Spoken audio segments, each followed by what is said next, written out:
So I will be teaching you how to fix this problem. First of all, you have to follow me. So let's go. Go to your phone menu, scroll down, and you're gonna see DLS25. What you get the D section. So you just have to navigate it. Then you tap on the app info like this. Then after that, you tap on notifications, and you tap on allow notifications. Now go back and tap on storage and card. Tap on the clear card over here. Now go back again, then you tap on mobile data and Wi-Fi.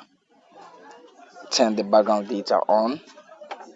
Now what you have to do is to go back and tap on, this force stop which is down below. Tap on OK. Then after that, scroll down and you're going to see app details. Just tap on it.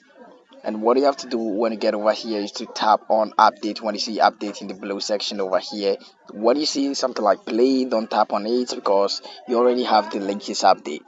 So what you have to do is to lastly you have to just tap on the power button, then tap on restart, then restart your device, and this problem is gonna get fixed after doing this. Thank you very much for watching this video. See you in my next video. If this is not working for you, please let me know in the comment section down below, and I'm gonna help you out with a different method. See you in our next video.